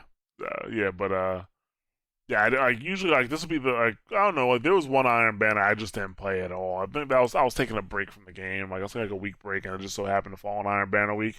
And I was like, I'm done for this week anyway. But this time I think I got Anatheric Light, and I got up to level 3 on one character, and that was it. Mm. It's still the Iron Banner was so bad that it really turned me off. Really, not just from just playing with friends that still needed to get to level 5, but I still, for the most part, was like, I'm really not all that interested in playing Crucible either, because I knew I was going to run into some of the same stuff. It was just I'm kind of tired now of having to kill other Guardians, because it just seemed like it was nothing but problems. And whether it's lag switches or just people with really bad internet connections or something that has to do with Bungie, it was a total turnoff from wanting to play. Yeah, I mean, for me, this past Iron Banner turned me off the game mode of Control. I mean, I rarely play Control anymore, and it not only is it the lag, but it's just because nobody communicates anymore in Crucible. People go off and do their own things, and then they ignore the objective. Hold the zone down, defend around the zone, and nobody was doing that in Iron Banner. I'm just like, why are we getting destroyed 20,000 to 600? Yeah, it doesn't make any sense when you wonder what's going on out there when you're trying to take one of the spots. The other team has both the other 2, and you have a full team of 6, and you look, and all 5 of your players are still alive, and nothing is happening at any of the other spots. Mm-hmm. And you say, what in God's name is going on with the rest? Where are they? What are they doing? No one's dying, so where are they? Yeah, that plus lag equals a very bad experience, and unfortunately, that's what a lot of us had during the last Iron Banner. And even though the lag isn't as bad as it was during the Iron Banner, there's still way too much of it, to the point where it's really killing the game, unfortunately. Yeah. Yeah, I would say a lot of the issues, and there are a lot of issues that need to be fixed in Destiny, whether it be the reward system and countless other things that we've mentioned. Lag really has one of the biggest effects on gameplay. That the lag alone will make me say, you know what, I think I want to find something else to do right now, and I'll turn it off. That is not what they want, and that to me means that should be on the top of their list to try and figure out a solution to that problem. Because Lord knows, they monitor everything. I know they're taking every single statistic in this game. And if they start seeing people deciding to put their controllers down because the experience that they're having with lag issues is just too much to the point where people don't want to play, then it has to be fixed. It's a must. I'll deal with the fact that I'm getting some crappy Queen's Gun for the third time after beating Skolas. I'll deal with that. If in the time being, as long as they're trying to fix the lag. But they're not. Like, I don't even think they've said anything about it. That's the thing. They did mention at least weapon balancing. They did say weapon balancing But finally. we all know they suck at weapon balancing. Oh, yes, they do. Bungie's terrible at weapon balancing. I just don't understand it. I don't understand how you could think the Thorn is a good idea in PvP. Like, oh, let's make this gun. It eats down people's health. It has a ridiculous, like, it has a high impact anyway. Like, you know, it does a lot of damage regardless. But on top of that, it eats down somebody's health. And let's just leave that gun completely alone for PvP. How could you possibly think that was a good idea? You can't. It makes no logical sense. Same thing with, like, the Gallahorn in PvP. Or having the patience and time in PvP, where it makes you're a sniper that's invisible. Or you have, you can even go to the map balance, where you can shoot somebody clear across the map. You can shoot clear across the map into somebody's spawn and kill them.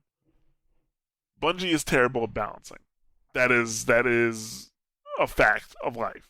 And that's why you can't, if you say competitive Destiny or competitive multiplayer in Destiny, it's oxymoron. Well, go ahead, John. I'm sorry. That's okay.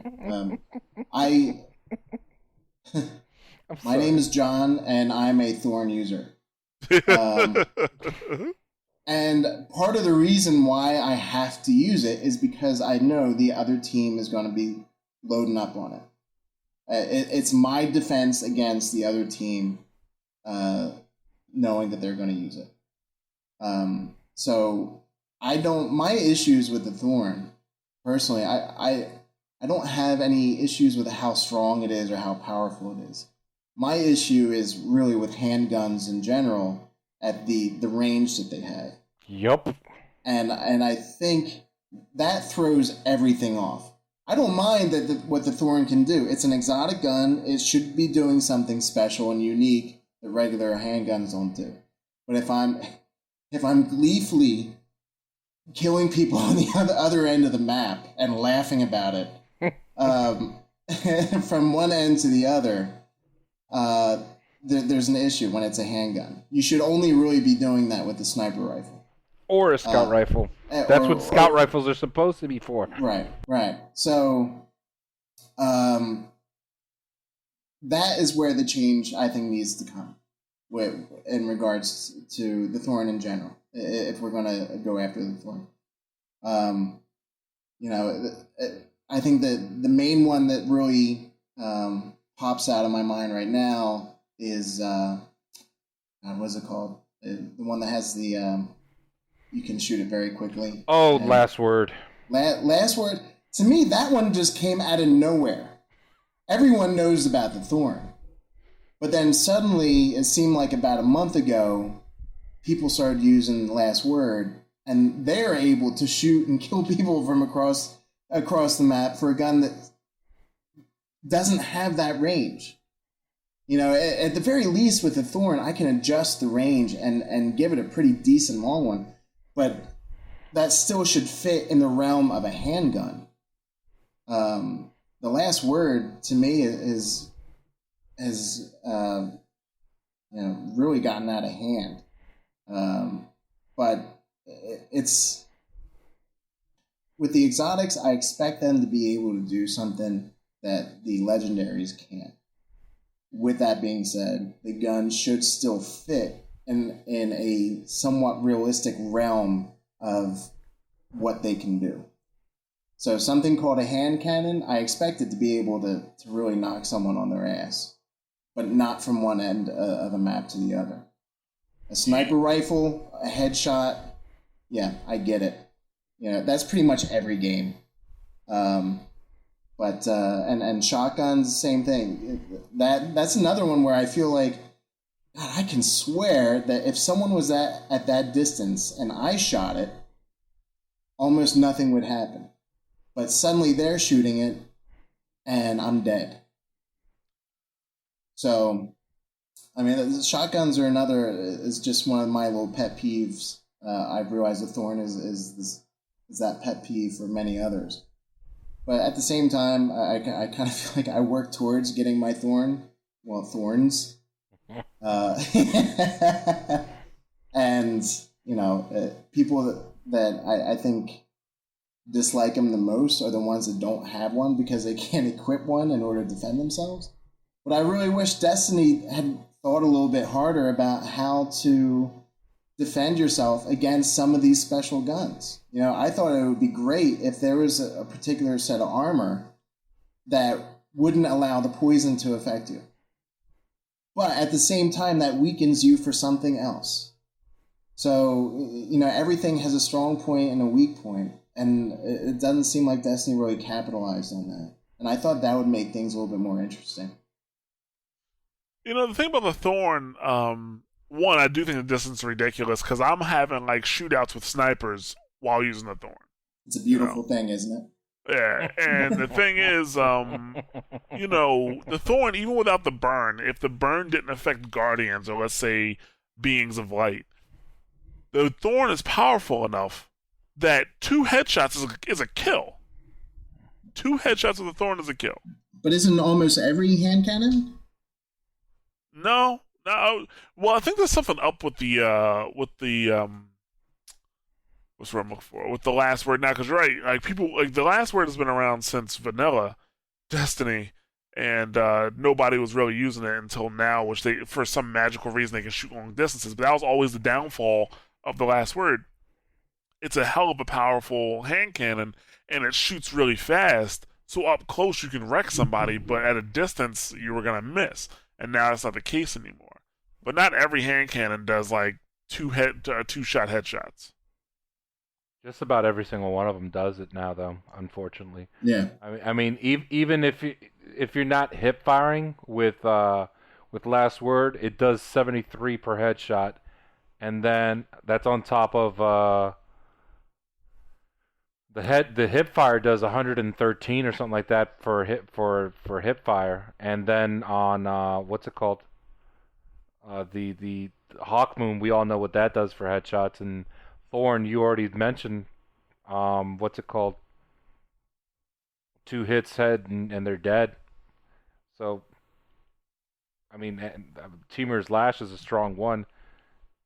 If there weren't any other exotic hand cannons, Teamer's Lash would probably be the top hand cannon in the game. But I mean, I'm trying to think right now of like the other hand cannons. They're all pretty strong. There's no quote unquote low impact hand cannons. Thorn is supposed to be that, but it's really not. I think it has the lowest impact hand cannon. I think it has the lowest impact out of all the hand cannons in the game. Doesn't feel like it. It's like the what you call that shotgun that you get at Prison of Elders. What's that called? The shotgun from Prison of Elders? Yeah, the one that shoots 5 shots at a time. Oh, the Cypher one. Yeah, the Cypher one. Yeah. Oh, you talking about the Lord of Wolves? Yeah, the Lord of Wolves, like, it's supposed to have this really low range, which in PvE it definitely does. In PvP, I have definitely seen it have longer range. I don't understand why it's different. I really don't. for PvP. For PvE, it sucks in terms of range. For PvP, it doesn't. But it's like that where the Thorn is supposed to have this lower impact, but it doesn't feel like it. You know, because even without the burn, like I've definitely get plenty of kills where there's no burn. There's 2 shots, bow bow, they're gone. As long as they're headshots. You know.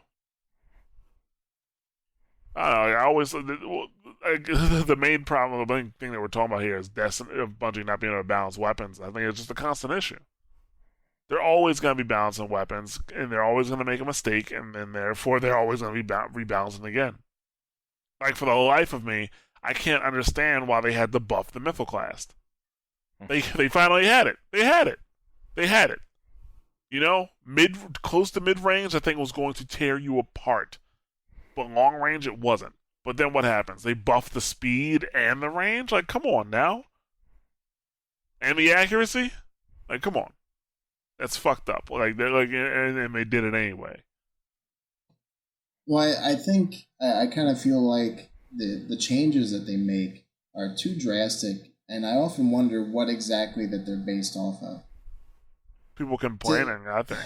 Right, yeah, and I think they need to validate what some of the complaints are. That there's going to be people that are always going to complain about everything. And I think there are certain complaints, let's say, about the Thorn that are valid. And there are other ones that are just like, you know what, there's nothing really you can do about that. This is a special gun, and this is what it's going to do. But when you take a gun, let's say like the auto rifles in the beginning, auto rifles to me seem like they should be one of the more popular guns to use, and they were there in the beginning. And they base all this stuff off of statistics, and they see, wow, everyone's using auto rifles, and they're not using fusion rifles or scout rifles. So let's really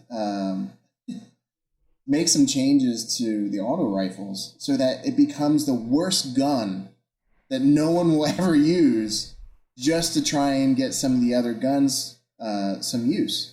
And I don't think that's the way to do it. You know, I think all of them should be able to fit somewhere in this game where anyone could pick out a certain gun, and there's different classes, and say, you know, I enjoy using this auto rifle, I enjoy using this sniper, I enjoy using this scout rifle, all depending on where I'm using it, what the map is, or if it's outside of PvP. And they made it to the point where, you know, they made changes to these guns in which you're like, I'm not going to use an auto rifle for anything. It's just way overdone. You know, I don't know why they won't start off with a small change first before they make a drastic change and totally cancel out a whole class of guns because of it.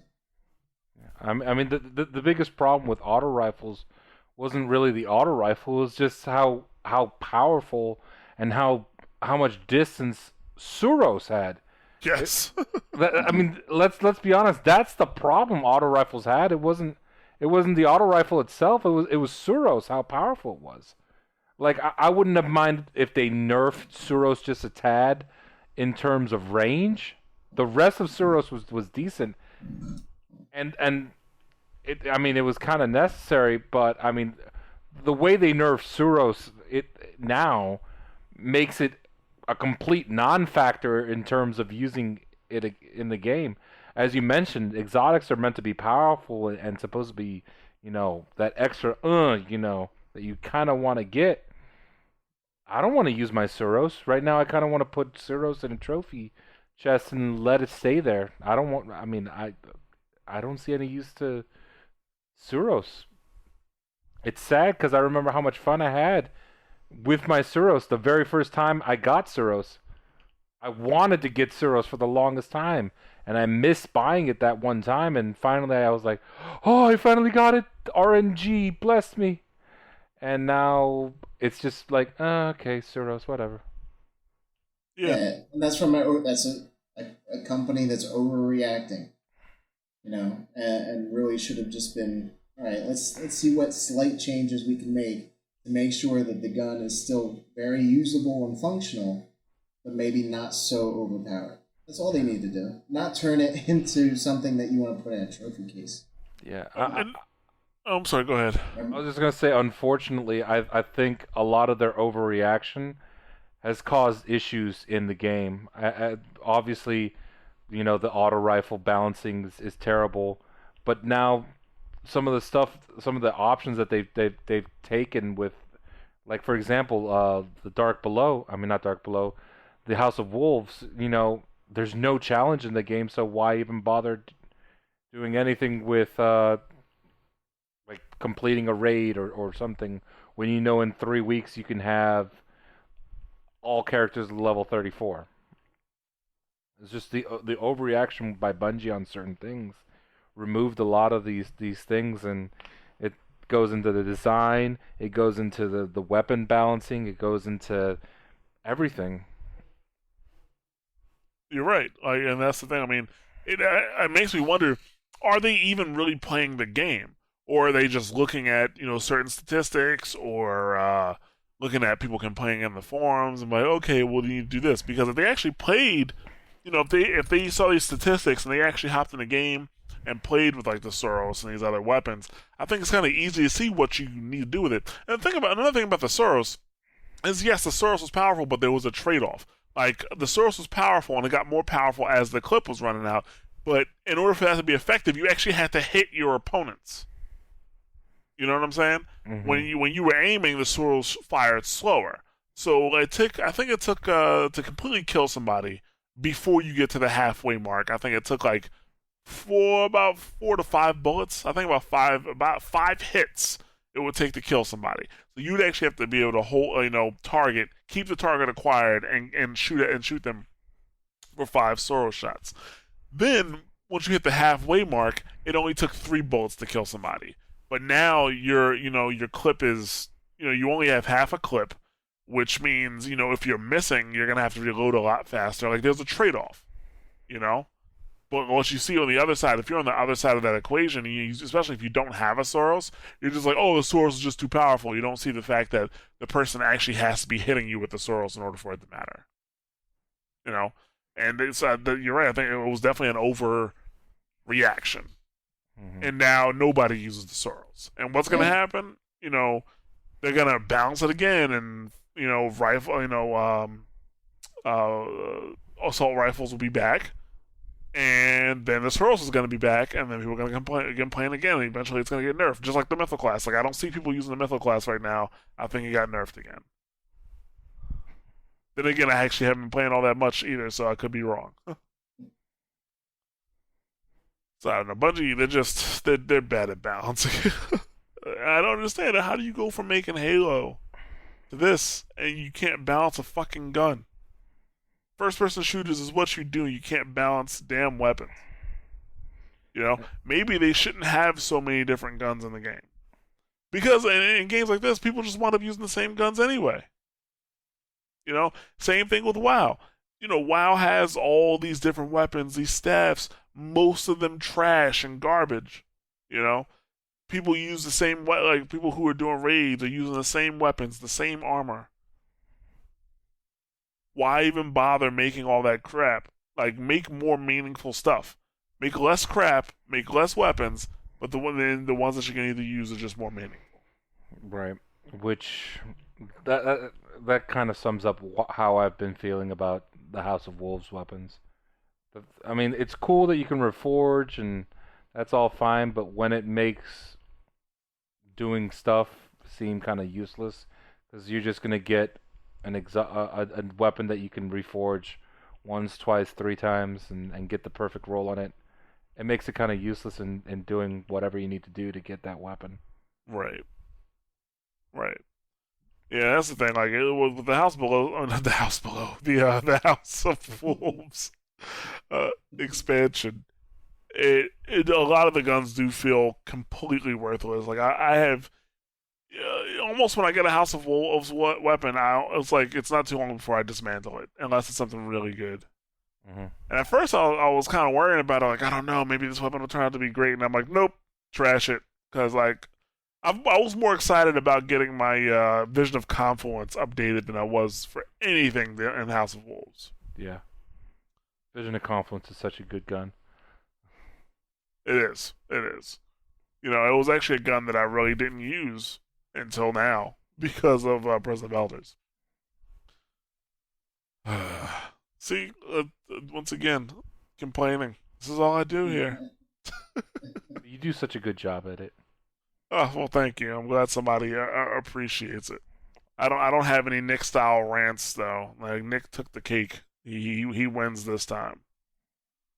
He won this month. Well, he gets 2 chances a month to do his ranting. So. Did you want me to organize a big rant for next time? I can do that. It has to be natural. It's got to be natural. Bungie will do something on their own, I'm sure. You don't need to set it up, you know? They'll do something or they won't do something that they should be doing. Right. Good point. Good point. I'm sure Bungie will give me some ammo for next time. We'll see. Yeah, but I think that can I think it's gonna wrap us up. What do you think? I think we're good. Think we're good? Okay. Alright, so we're gonna wrap up this episode of In Orbit. The week In Orbit, it's the second week of every month. I'm trying to lock down a day for that week. We're gonna get around to that, but it's the second week of every month. You can also catch WoW Talk if you're into World of Warcraft. That is bi-weekly. We have World of Warcraft. WoW Talk. The first week of every month we have Double Tap, which that's our podcast dedicated to the fighting game community. Mashcast is weekly. This month we're gonna have a special edition, but the Mashcast is back starting the beginning of August, the first week of August, which is Mashcast is gonna be the first Mashcast is gonna be August 3rd. Start a new season of Mashcast, so that's gonna be back officially. For this show, you can catch us. There's a bunch of different ways you can catch In Orbit. We are on iTunes, so you can catch us on iTunes. We are on Stitcher Smart Radio for your Android and iOS devices. Hi, Android. Yeah, and we are on SoundCloud. Let's see. Yeah, we're on SoundCloud. What else are we on? We are on Player.fm, which I believe you can get that. That's a web browser, but you can also get that on iTunes or Android. And there's Pocket Cast, which I think is primarily Android. So you can catch In Orbit on Pocket Cast as well. There's also, we have an RSS feed for those of you who, want to go off the reservation a little bit and use whatever tool you want to use besides the ones I mentioned. So that is another way for you to get a hold of, In Orbit Monthly. We are on Facebook.com, which is Facebook.com/mashthosebuttons. We are on Twitter.com, which is Twitter.com/MTB site. And we are on YouTube, which is YouTube.com/mashthosebuttons. So there's tons of way to get, your In Orbit and other your other Mash Those Buttons needs, because we know you want it. I know you need me, baby. Yeah. Tell me how much you need me. Yeah, so as always, thank you for listening, and feel free to comment and discuss what we've been talking about, because we're right, and we just need you to confirm that we're right. Right, guys? Leave a comment. Yes. Oh, Varix, where did you come from? What a surprise. I was tending my rutabagas, yes. Okay, guys. Thanks a lot. Seriously, thank you a lot for listening, and we will catch you guys next month. TTFN. Ta-ta for now. Say bye, John. Jesus. Oh, sorry. I didn't know each person had to say goodbye. Say bye! All right, bye. God. All right, later. See ya.